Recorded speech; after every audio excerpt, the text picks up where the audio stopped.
everybody in this sucks. You're listening to Let Me Tell You Why You're Wrong.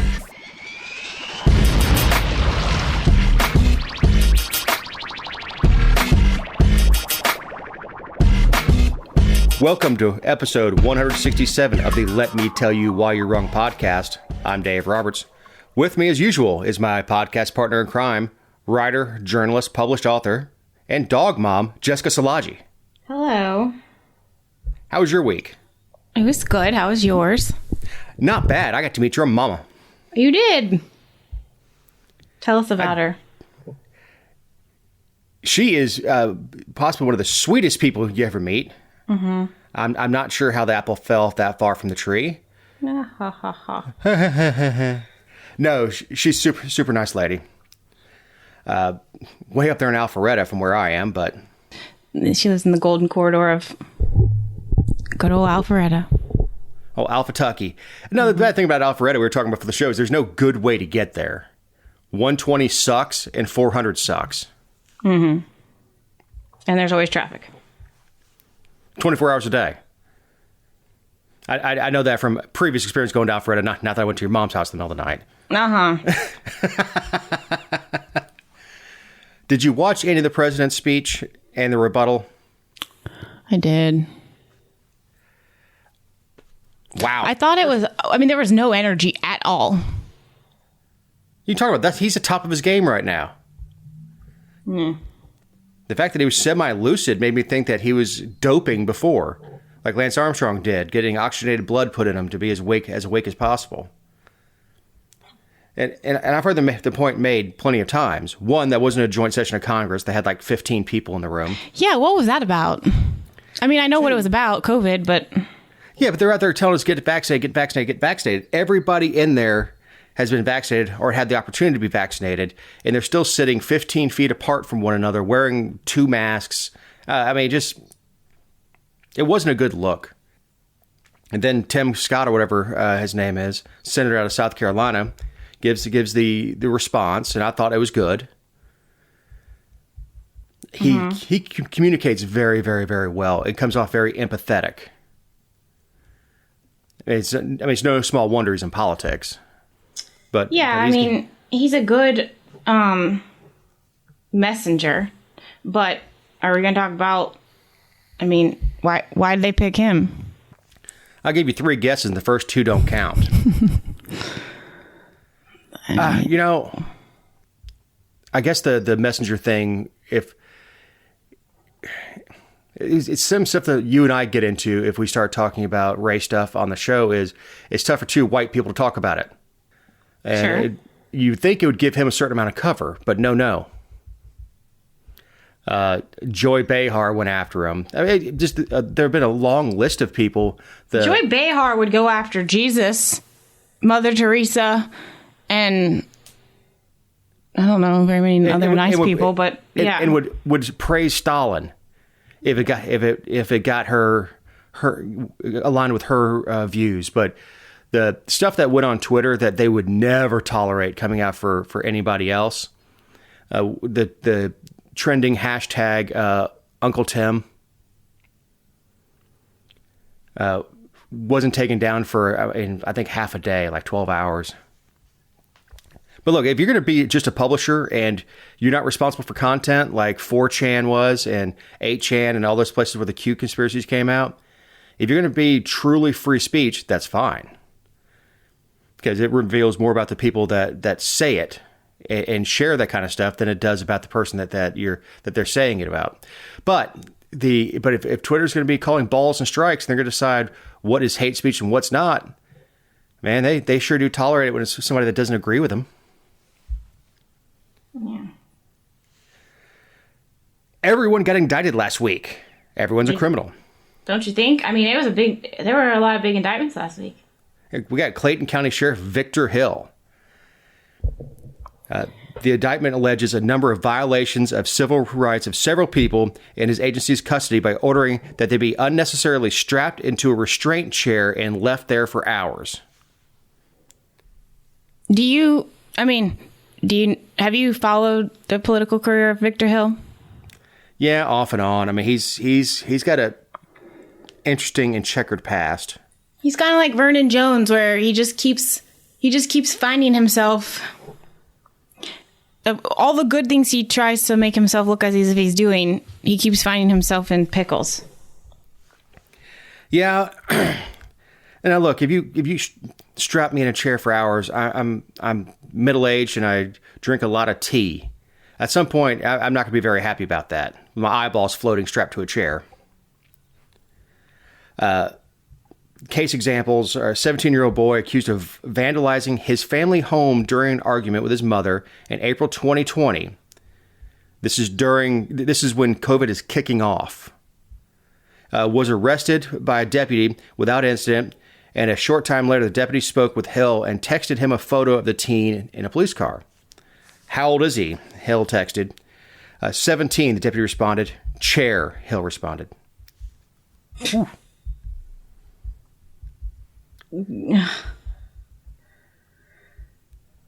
Gotta watch out for text, man. No, that's a sign of thinking you're untouchable. It is. And look, it's not his place as sheriff to be the punisher. I would guess his thing was a scared straight sort of thing, where I don't know if the kid was actually charged. I didn't see that in the stories that I saw, whether or not the kid was actually charged and tried. But it seems like maybe the kid was a bit of an a-hole, and Victor took it upon himself to punish him. So that's not how you treat your mama. It's also not how you treat an inmate, but okay. Right. Well, I'm saying it's not his place. His job is to investigate crimes. They don't even do a whole lot of law enforcement in Clayton County. The sheriff's department does it. They have a police department. Right. But apparently, this is so prevalent within their department or their office is that it wasn't even like okay, we'll put him in a chair. I'll be there in a little while. It was just chair. Like this is something that happens with regularity down there. Yeah, and they said that there were times when, like, I guess they had more than one chair, but they would put people in there together. Like there'd be more than one person lined up, and well, the text means you can't even claim that it was just inefficiency. Well, we have to restrain him. He's in custody, and the paperwork was moving slow that day. They ended up having to sit there for longer than we would like. You can't even claim ignorance on this one, which is tough for Victor Hill not to be able to claim ignorance. Mm-hmm. Did you see? I mean, the indictment, I think it was like 16 pages, but there was another one where they said that he, of course, the sheriff's office has like a SWAT team, a fugitive squad, and one of the articles I read was on like CNBC, and they hyped it up like they sent the SWAT team or the fugitive squad team with handguns and AR rifles and all this, which, like, I don't necessarily have a problem with the police having those things. The issue was that they sent it to a guy who was charged with a misdemeanor of harassing communications, and the harassing communications charge actually stemmed from a correspondence between Victor Hill and this individual. So not only did he, like, I guess, I don't know, oversee his own investigation or something like having to do with him, he just arbitrarily had the guy charged and sent the SWAT team out to pick him up,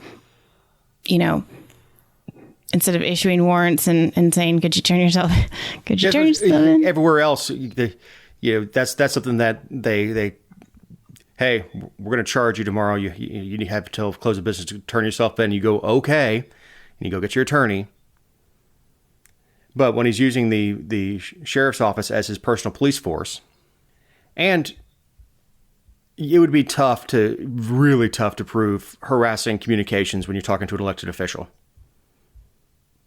We're not talking about somebody harassing somebody he's never met, or somebody harassing an ex, or some other type of abuse. We're talking about not only are you talking to an elected official, you're talking to the sheriff who has all the protection in the world. How harassed did he feel?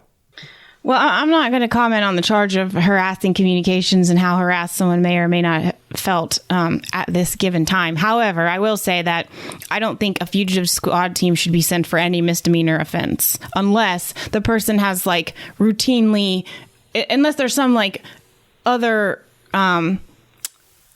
underlying circumstance that we're unaware of, like a history or, which is not the case in this in this situation. Right. Yeah. Well, he's barricaded himself in the house. There's most of the people that I know that have been arrested. It was like a knock on the door. Hey, this is why I'm here. Okay. Do you mind if I put something else on? All right, cool. Most interactions with police are not kicking the door down. Right. Sometimes they'll just call and say, hey, it's kind of late on a Friday. You can turn yourself in Monday if you'd like. Yeah, they don't want to. They don't want to take up space in the jail and have to feed you over the weekend either. The judge won't be here till Monday morning. Which turn yourself in Monday. I mean, it's one of my more favorite memes, especially when like 4th of July is on a Friday. So remember to get a cab, because if you get locked up Friday night, the judge won't be in till Monday morning. Of course, Hill says this is a politically motivated federal legal case. I will continue to focus on the mission of fighting crime in Clayton County for continued success. My favorite part about that is that he sent it out over the Nixle notification system, which is what they use to send out like road closures, when there is like in a neighborhood, where they might have a heavy law enforcement presence. If there's a missing child, like it's not the sheriff's text messaging group chat. It's a public messaging system for notification. And homie's like, yep, I just want to let you all know that this is politically motivated and I'm good. He's also, he's kind of missing the sweet spot on saying it's politically motivated. By whom? Who in the Biden administration is making a federal case out of it? I mean, no. I would say that the poor kid who was strapped to a chair for several hours, or the kid's family, or whoever else is making a case out of it. But yeah, I think you have to hashtag it's an ethics violation too. I mean, what? It's an ethics violation to send that out, I think, over the public. I think it is too. But you can make one phone call to the Clayton Examiner or whatever paper is down there, make a phone call and say, I'd like to release a statement. Okay. Well, and he's a sitting sheriff, so I mean, it goes. Obviously, this has picked up national headlines, and it goes well beyond that. But talking about the politically motivated part, he was indicted in 2012, or not, maybe not in 2012, but he was facing whenever the case, it happened in like 2011 or 2012. He was facing over 24 criminal charges in a corruption case. He got elected while he got reelected while he was facing all those, but that was during the Obama administration. So once again, like, I don't know what he's claiming his politics are, because he doesn't identify as a Republican, and all the times that he's faced criminal offenses, Democrats have been leading the show. Well, Drew Fendling, one of Hill's lawyers, said they have been aware of the federal investigation and have done their own investigation, and these 4 allegations do not involve any physical injury at all. That statement really bothered me, as you can tell by the notes with expletives on them. You don't have to have physical injury for your rights to be violated. Right. Yeah. So, Mr. Findling, head back to law school, or maybe go work as a mediator somewhere. You're no good at this. Or he's grasping at straws and he's like, oh man, we got nothing. Well, at least we didn't beat him. Well, it's funny you say that, because you remember the Brooklet the ongoing Brooklet series, right? Like the 25 articles. And there was an attorney at one point who said, I mean, it's not like they killed anyone. Like, well, congratulations. You're lucky they didn't, because it wouldn't be Brooklet anymore. It would just be, a highway. Just be the highway. Maybe it should be. I think Brooklet's on the way back, aren't they? They are doing very well. Yeah. So Travis and Greg McMichael and Roddy Bryan, the three defendants charged with murder in the Ahmads Father case of federal hate crimes. Yeah, they were indicted last week too. I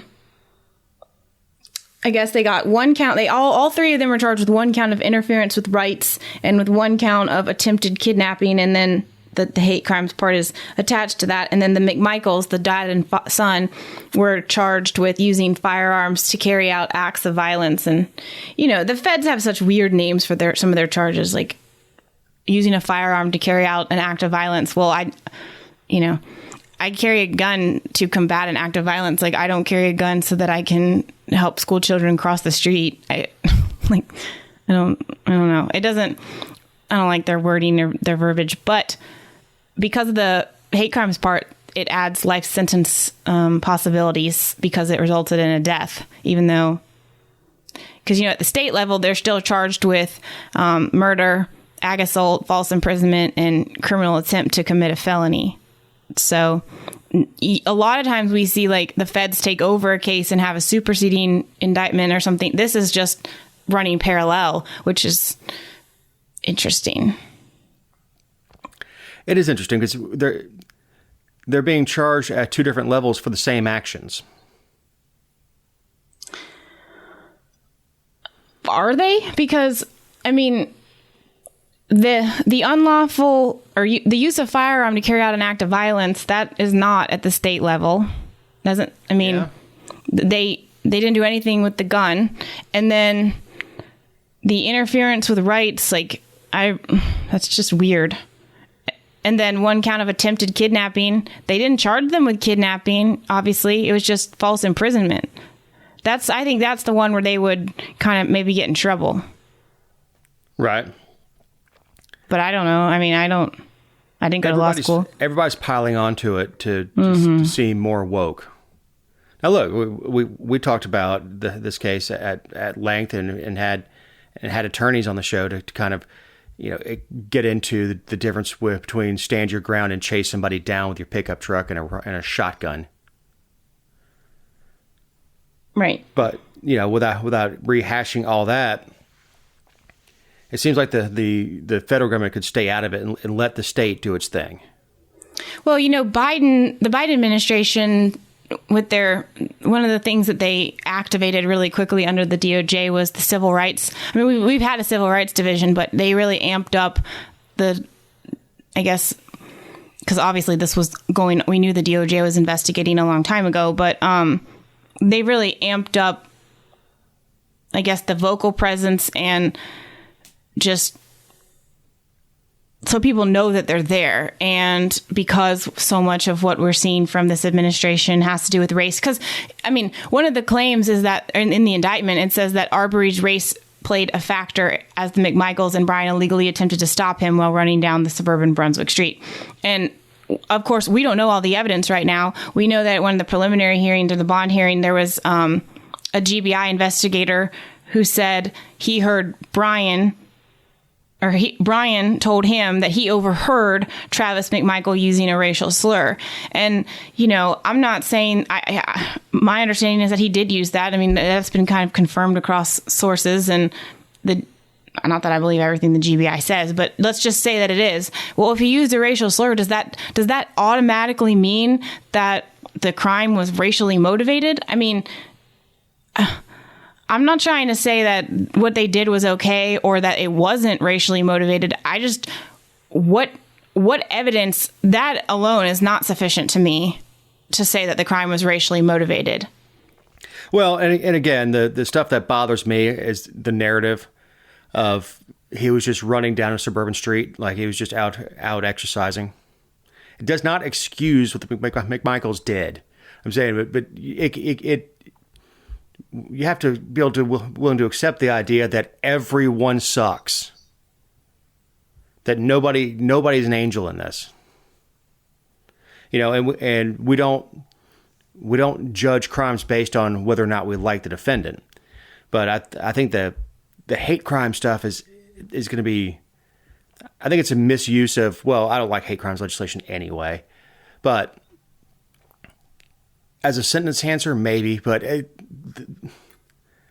I don't know if race was a motivating factor, or if because it was a young person running down the street, or it was how he was dressed, or the fact that, or they saw him come out of one of the houses under construction. Well, and unless the McMichaels or Bryan come out and say, I chased him down and shot him because of his race, they can't prove it. Right. Well, exactly. If we all have this vision in our head when we talk about hate crimes, that we're talking about a group of KKK members that they go out and commit a lynching. And we can all pretty much agree, yes, that's 100% racially motivated. But when we get lost in the minutia of it, with this idea that somehow the court is going to be able to determine what was in the McMichael's heart when they went after him. Why that day? And sentence them to a life sentence because of that. Because, I mean, that's like, to me, so one of the like, you know, they always talk to people from like Georgia Southern and Georgia State University, and as if those people are, I guess Georgia State has a law school, but they always talk to these professors as if they are like somehow qualified to comment on the case. And their whole thing was, well, you know, this gives them something to fall back on if the state really just blows the case. Well, first of all, that's a terrible reason to do it. This is everyone trying to get in on the pandering. And look, I have no idea what the McMichaels were thinking, but I also know you don't go, I don't know how old the elder is, 50 years in your life not committing a crime and wake up that morning and become a racist. That, okay, today's the day we're just going to find somebody and shoot him. Well, and you know, we did pass our hate crimes law last year. It was signed into law, and they said, you know, one of the reasons that this happened was because it wasn't, you know, we didn't have the law in place at time. They can't retroactively charge them, obviously, for something that wasn't illegal at the time. But, you know, you can't just... Yeah, post ex facto. Yeah, they can't go back and charge them for it. No, but if you just want to get involved because you want to make it about race, then I don't really see how that is justice. I just... It's not. Look, if the administration came out and said, I want to make every one of our resources available to the GBI and everyone investigating the killing of Ahmaud Arbery, absolutely, you know what? That's helpful. The FBI crime lab presumably is better than Georgia's. That's totally appropriate. We'll help you any way we can. But this parallel case running with it, one, it's going to exhaust anybody's ability to defend themselves. You've got to hire two teams of lawyers, one to specialize in state law, one to specialize in federal law. You know, look, I'm not feeling sorry for these jackasses. It's a principle of right or wrong. Your principle is the principle, regardless of how you feel about the individual who's involved. Your principle is your principle. Right. And I don't see anybody out defending these guys. I mean, nobody's out there saying that it is perfectly okay to hop in your truck and chase somebody down and shoot them dead. Nobody's saying that's right. Everyone's outraged by what happened. But this is just pandering. And to say that Bryan overheard Travis McMichael saying a racial slur against Auburn, man, that's tough. We wouldn't be allowed to say that in court. It's just because he has the weight of a badge. We wouldn't be able to say someone told me that they overheard something. Right. Well, but you don't need to if you're going to release it to the press. You go ahead and poison a jury pool. So Travis McMichael's attorney discredited the federal charges based on the false premise from prosecutors and media, while also ignoring their client's right to try to detain someone he suspected of committing burglaries. I mean, the citizens arrest law is their argument, and whether we agree with it or not, it was the law at the time. Just because they repealed it doesn't mean that they can't cite that at the time. Bryan's attorney, Kevin Goss, told the media outlets this week he's looking forward to his client being acquitted of crimes he says he did not commit. Well, what's a defense attorney supposed to say? I mean, he could have been, I guess he could have been like, oh, man, this is bad. Like, which might have come from him because he's the same attorney who was on national TV and said, he's sitting there with this client on TV. They're both, and he's like, you know, my client went to Glenn County schools or whatever. And he's like, and that's not saying much. Like basically said his client's an idiot. Man, yeah. I was picturing this guy sitting at a desk, pouring bourbon into a coffee cup, smoking a cigarette, going, "Oh, yet he's guilty. We're gonna do our best." Kevin is the one that did the hunger strike a couple years ago when he was the public defender because Jackie Johnson was screwing around with the office, so he went on a hunger strike. It seems like everybody cared when Gandhi did it, but nobody gives a damn when a lawyer does it. Like, okay. Yeah. So the family's response: I'm just so proud they got those indictments on them and let them know they are not above the law. Marcus Arbery Sr., father of Ahmads Arbery.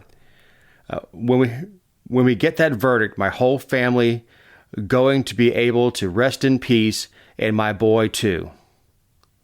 Well, I hope the whole family's not going to rest in peace. He said, not immediately. He said he'll be able to rest in peace because he'll know he didn't die in vain. Like, Arbery Sr. said he'll, like, talking about his son. Right. Ahmaud will rest in peace because Ahmaud will know he didn't die in vain. What? As if he had a mission behind getting himself shot. Say what you want about anyway. Arbery didn't wake up that morning and go, "I'm going to be a martyr." So we move on to a former sheriff's deputy from Wilkinson County pleaded guilty last week to one count of possession of an unregistered firearm. The DOJ loves pointing out, like, what someone's job was in their headline. Like, you know, former cop, former police officer, former teacher, T-ball coach, blah, blah, blah. They love it. So, it did catch my eye because it's from Georgia. And I read that he had an unregistered firearm, and I was like, okay. But then there was this story that came out in Business Insider, and once again, it was all racially charged. I mean, the headline was a Georgia sheriff's deputy said he wanted to charge black people with felonies to prevent them from voting, court documents show. That's the headline. And so basically what happened is this deputy, Cody Griggers, he worked for Wilkinson County, and he was in some, I guess, what the FBI would define as extremist groups, and on social media, and they started investigating one of his friends out in California. When they got the guy's social media accounts and cell phone, they discovered that this guy Griggers had been communicating in a group text and saying things about purchasing illegal weapons and explosives, and expressed, quote, viewpoints consistent with white racially motivated extremists, including positive references to the Holocaust. So, that's the narrative. Like, you wouldn't know that unless you read the indictment or you've been following along, like, with the official court documents, because that kind of stuff is just not really mentioned in the general run-of-the-mill press releases. But his stuff is pretty advanced. But here's what's interesting to me. This is what is odd to me. So they came to Georgia, and he got fired by the sheriff because the FBI reached out to the sheriff and was like, hey, we're investigating your guy, Cody. So the sheriff fired him right away. Super due process there. But fired him and said, so they wanted to search they searched his home. They wanted to search his work vehicle. And in his work vehicle, they found, I guess, a couple guns. There were some guns at his home, and there were some guns that were in the patrol car. And one of them had the serial number obliterated. And then there was another gun in there that was not issued to him by the Wilkinson County Sheriff's Office. And in the indictment and in the court documents, they lament that it's just totally ridiculous and unacceptable that the officer had guns in his car that were not issued by the Wilkinson County Sheriff's Office. I don't know about you. I don't know how it is in Paulding County, but in South Georgia, there are agencies where officers and deputies carry guns because they aren't issued one by their agency. And there are others where they carry an ankle gun, or they have a shotgun in their trunk, or a rifle in their window because they're not given, it's not issued. If the FBI is going to start making an issue out of the fact that guns aren't issued by a law enforcement agency, we're in big trouble. Well, let's fix one of the parts of the headline right now. It's not that he had an unregistered firearm. In the state of Georgia, we don't register firearms. He violated the NFA, National Firearms Act. He had an SBR, short barrel rifle. I think there was a reference to something that was possibly automatic, but I always take that with a grain of salt because a lot of times media outlets confuse semi-automatic with auto. But if he had a short barrel rifle in his possession and it was not NFA or obviously issued by the sheriff's department, yeah, he's in deep doo-doo. And that's a federal crime. Whether or not it should be is a matter of debate, but it is. I mean, it's a decade in prison, and that's federal prison, and $250,000 fine per offense. Sure, but they only charged him with one count. He only pled guilty to one count of possession of an unregistered firearm, and they found 11, quote, illegal firearms. I don't know what they're stretching the definition of what an illegal firearm is. Right. Now, yeah, you can't have a firearm with the serial number removed. Sure. I think that's the one that's what was the SBR may be difficult with a deputy because I think there's a certain amount of leeway of what they're allowed to possess. But I don't know. I mean, generally speaking, if a police officer has an SBR or has something that's fully auto or 3-round burst, I guess that's typically issued by the department. I don't know. But the fact they're only charged with one. I mean, if he gets 10, he'll do at least 9. It was interesting too because, well, it's not interesting. It's just how the media is. But again, this guy sounds like he was based on some of the quotes from his writings. It sounds like he was.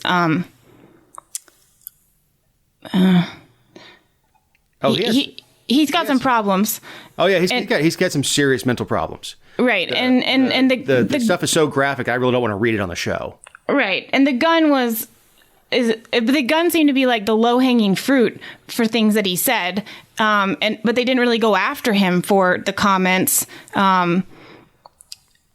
Which it's protected speech. It's not though when you start talking about he was in extremist groups talking about inflicting harm and doing things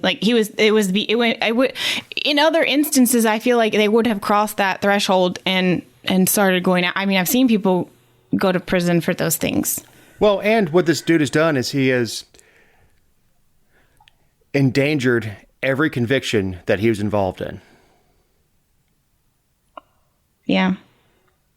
Is there, presumably legitimate convictions? They're gonna come right back to this and pull this up. I mean, I'm obviously not an attorney, but that'd be my number one part on appeal. Look, this is what the officer who made the arrest had to say about people that look like my client. But this is a good time to remind you that these are our opinions and not those of anyone not on the show or any respective company for which we may work, own, or otherwise associate ourselves with on a regular or irregular basis. So, Loeffler and Raffensperger are sparring, and it makes it hard to pick a horse. Yeah, bless her heart. Last week, former Senator Kelly Loeffler rose from her political grave, and that's nice, to ask Attorney General Chris Carr to investigate Secretary of State Brad Raffensperger for his handling of the 2020 election.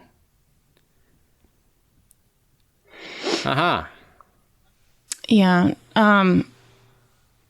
I guess, well, it's just that Greater Georgia PAC thing she started. I don't know if it's a PAC, but it's an advocacy thing. And she wrote this long letter calling for Carr to investigate whether Raffensperger used the office for his own interests, saying he politicized and minimized voters' legitimate concerns about Georgia elections that came about because of COVID. And her quote in one of the paragraphs was, "This request is not about the outcome of an election, but about the loss of confidence in our elections and the importance of holding elected officials accountable for upholding the law and carrying out their constitutional duties." And then she listed out like multiple examples of how, he may have either, I don't see how they connect for him using the office for his personal political interests, because we don't really know what those are, because if you look at his voting record and his ideology and what he's actually done, like none of it matches, because he's an inconsistent, unprincipled hack. But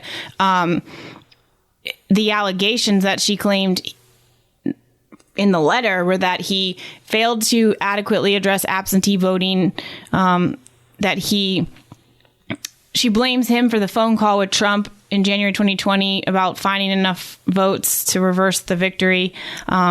She blames him for entering into the consent decree, which that one is interesting to me because she brings it up and wants Carr to investigate whether he did that for his own political interest. But Carr signed the letter, the consent decree. Right. And then one of the other ones, which I do think this one is interesting. She said that, they announced all of these hundreds of primary and general election investigations that they opened, as a result of whether it be absentee or the voting boxes or however. And none of them have been resolved. We don't know the status of them. But then also there were no investigations from the runoff election. And I do understand that. So what happened? Like if there were 100 of investigations that came from the primary and general election and you ran the runoff exactly the same, what was absolutely perfected so that there were no investigations? Or did you just lie and were all the investigations launched before because you wanted to do something political? I do agree with that one. Yeah, everybody in this sucks. Once again,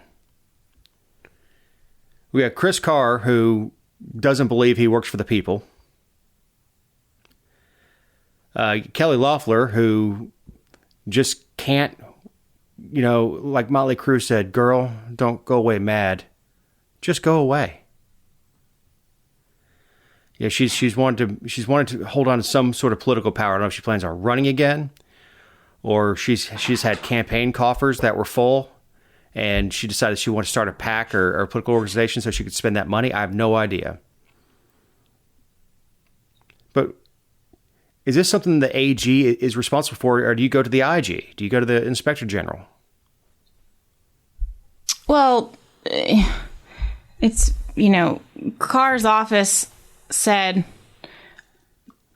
the same day that they got the letter, under the Georgia Constitution, the Department of Law is the lawyer for the executive branch of government, which includes the Secretary of State's office. As such, we cannot investigate our own client on these particular matters. We forwarded the letter to our client for their review and appropriate response.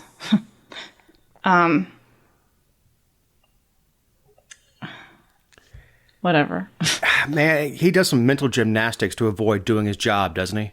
Well, and I'm jumping ahead, but it's the right time to say it. Like, he's also, the office is not under investigation, but will be is having to answer questions with regard to the Fulton County DA's investigation with Trump and the meddling of the election and all those allegations. And the Secretary of State's office has lawyers in it, but Kemp had to appoint special counsel the exact same day that this happened. He had to appoint a lawyer to represent the Secretary of State's office in that matter because Chris Carr declined to do it. So consistent. Yeah. A spokesperson spoke on the attorney, and then a spokesperson spoke on the Loeffler thing. And in one, they cited the Constitution and said that, we are the attorney for the executive branch and we cannot investigate our own. And then when it's time to represent, the argument is that we represent them so we can't investigate them. So then when it's time to represent, they're like, oh, we're not going to represent you. Please go pay this law firm that's based out of Birmingham, Alabama, and just, fork out all the dollars. Right. Of course, Raffensperger said that Loeffler was weak and a fake Trumper. Oh, wow. He really hit her hard. Yeah. And he said he's still running for re-election. Man, just go away. I mean, I don't know what his goal is here. I mean, is he still delusional, the idea that he's going to follow Kemp's footsteps and get reelected as Secretary of State, and then go and take the governor's mansion? Is that what this guy thinks? I don't know, but I loved his, he was on Cavuto, and he said, many people support what I have done. When I talked to people throughout the state, there were still some hard feelings from some of the people, but many of the people understood that we did everything right. They didn't like the results, but neither did I. First of all, there may be some hard feelings, but they wouldn't even let you be a delegate for your own precinct in the Georgia GOP. Like, they hate you. I'm not saying it was earned or, I hated him before it was cool, so you're welcome. But, I don't think it's many people support what I've done. Because here's the thing. The people who support it are either Democrats and they're going to back a Democrat, or they're moderates who are probably either going to find a third party candidate or just sit back. Like, they're not going to... A moderate or, a libertarian or a Democrat is not going to show up to the polls to cast a vote for Raffensperger just because of this. Right. So What would be worse? I mean, for your political future, not running for re-election, losing in the primary, or losing in the general and handing it over to the other team. But most of these local parties are not big fans of Raffensperger at all. I mean, I think it's going to be a real tough road to hoe for him just to make it to the primary, which we're a little more than 12 months away. I don't think this is going to die down anytime soon. And maybe that's Loeffler's idea is to keep him in the press, is to write letters and keep his name out there as somebody who screwed up and shouldn't be reelected. Maybe that's the role she wants to slide into. I don't know. Yeah, is she going to fall on some swords or something? I mean, I just... I don't know what her end game is with Raffensperger other than she doesn't want him to get reelected, which, fine. Or is it that she wants to take over Secretary of State and she wants to run, which would be horrible optics for her to release letters like this and then run. Unless she stands up and says, I was not going to run again, but I felt compelled after the inaction by our Attorney General. I don't know. I mean, I guess she got a taste of political power and liked it from somebody who was relatively on the periphery politically before this, where she's more interested in running the businesses and being a rich lady than she was in politics. Well, she's really no different than Raffensperger because both of them ran for office or elected to serve by believing they could buy the office. And the difference is he was successful and she wasn't. Right. They're really pretty similar. Yeah, nobody knew who the hell Brad Raffensperger was. And his signs just exploded. Which I think his name recognition is going to be a negative now. Because they're going to tie it to this. They're going to tie it to the 2020 election. And that's going to be the rallying cry for Republicans in 22 is going to be remember 2020. So yeah, awesome, huh? Mm-hmm. I wish we would stop making the news for the wrong reasons. Yeah. There's no reason that our Secretary of State should be on Cavuto. There's no reason that the governor of Georgia should have been on Fox News 50 times. There's no reason that, well, Vernon Jones should have been all over Fox News. Come on, Georgia. Stop making the news for the wrong reason. Or just go ahead and name us North Florida and lump us together.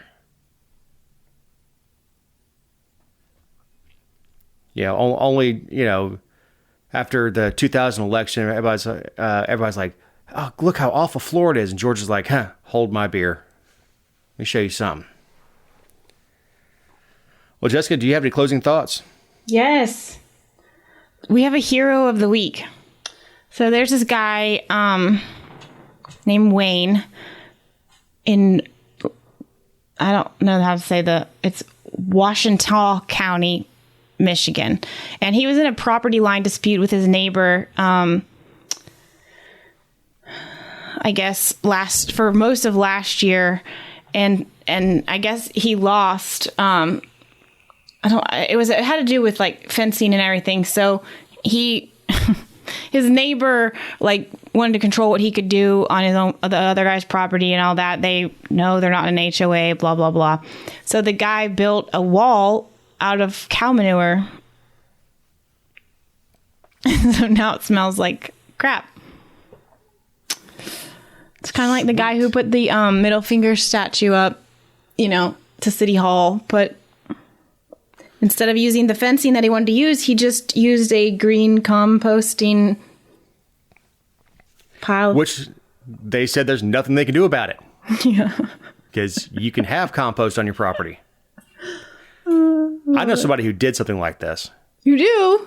Yep, he was in a dispute with somebody, and the way the properties lined up, the easement was very close to the front porch of this other house. And he paid to have a dump truck load of manure brought in and dumped right on the property line, but on his side of the line, just to remind them of what he thinks of them.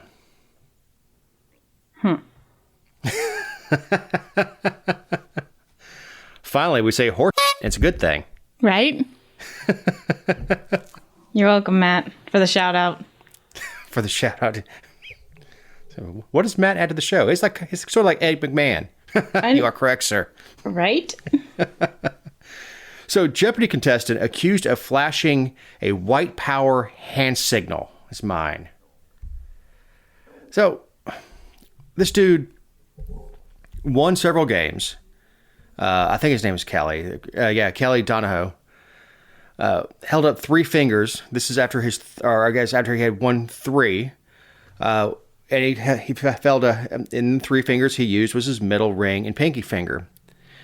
And former contestants and talking heads and other morons jumped on it as a white power symbol to hold up three fingers. I have been white my entire life, and I didn't know the number three meant anything besides three, or a slider, if you're playing catcher. Jessica, have you ever heard of that? Mm-mm. It's beyond me. But here's the thing: after the guy won his first game, he held up one finger. Second game, he held up two. He won his third game, he held up three fingers. The guy's dumbfounded. And of course he's apologizing for what people may have read into it, which I think is a horrible thing to embolden those folks. I mean, by those, the woke crowd. I have to be careful when I say those folks. The woke crowd. is not to give in to them. You just can't do anything. There's other cases where someone's giving the OK symbol, and someone says, "Well, that's racist." What? You use it when you're diving because you can't. If thumbs up means let's go to the surface. And if someone asks, "Are you okay?" You give them the OK signal. I guess we need to rewrite all the Patty and Nowie books to make sure to not use that symbol. Good God, man. So, if you like what you heard, please like and share us on social media. Interact with us on social media. Be sure to send Jessica personal emails about what you thought of her performance on the show. Thanks, Dave. Yeah. So, for Jessica Szilagyi, for Eric Cumby, our editor, I'm Dave Roberts. Have a great week.